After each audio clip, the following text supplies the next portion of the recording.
অভিজ্ঞান দত্ত এবার সকলের সামনে কম্পাসের ছদ্মবেশী মুখোশটা টেনে খুলে দিল আর চিৎকার করে বলে উঠল, কম্পাস বেঁচে আছে, এই ত্রিলোচন ডিকেই হচ্ছে কম্পাস। তবে কম্পাসের সত্যিটা সামনে এনে নিজেরাই যে নিজেদের জালে জড়িয়ে গেল এটা একবারও বুঝতেও পারল না অভিজ্ঞান দত্ত। হ্যাঁ বন্ধুরা, কম্পাস ধারাবাহিকের আগামীতে আমরা ঠিক এমনটাই দেখতে পাবো।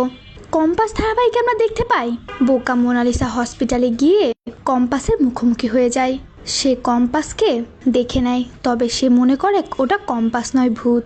আর এটা ভেবেই সে বাড়িতে এসে চিৎকার করে কাঁদতে থাকে। অভিজ্ঞান দত্ত তখন বোঝাতে থাকে যে ওটা কোনো ভূত নয়। মোনালিসাও বলে ওঠে, হ্যাঁ দাদু, ওটা কোনো ভূত নয়, কম্পাসকে আমি অনুভব করতে পারি, ও সত্যিই আছে দাদু। এভাবে মোনালিসা একইভাবে কান্না করতে থাকে। ঠিক তখনই অভিজ্ঞান দত্তের মনে খটকা লাগে। অভিজ্ঞান দত্ত মনে মনে বলে ওঠে, তাহলে কি এত কিছুর মধ্যেও কোথাও ফাঁক রয়ে গিয়েছিল, আর কম্পাস মিটার দ্বারা সবই সম্ভব।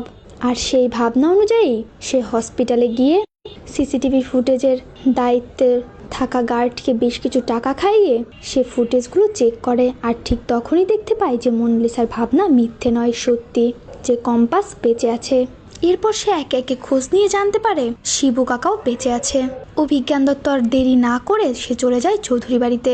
সেখানে গিয়েই ত্রিলোচন ডিকে সকলের সামনে নিয়ে আসে আর বলে ওঠে, তোমাদের সকলের জন্য একটা সারপ্রাইজ আছে। এই বলেই ত্রিলোচন ডিকের সামনে গিয়ে তার নকল চুলদাড়িগুলো এক টানে খুলে ফেলে আর বেরিয়ে আসে কম্পাসের আসল মুখটা, যা দেখে তো সকলে পুরো হতভম্ব হয়ে যায়।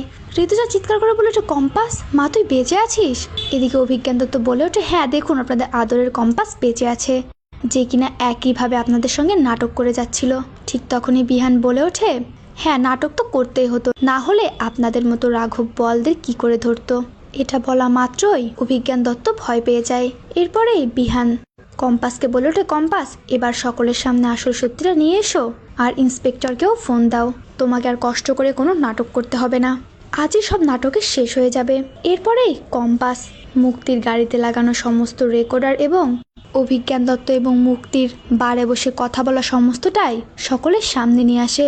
তো বন্ধুরা, এবার যদি সত্যি এমনটা হয় তাহলে সেটা দেখতে তোমাদের ঠিক কেমন লাগবে অবশ্যই জানিয়ে দাও কমেন্ট করে তোমাদের মতামতটি। আর চ্যানেলে নতুন হয়ে থাকলে অবশ্যই চ্যানেলটি সাবস্ক্রাইব করতে একদমই ভুলো না।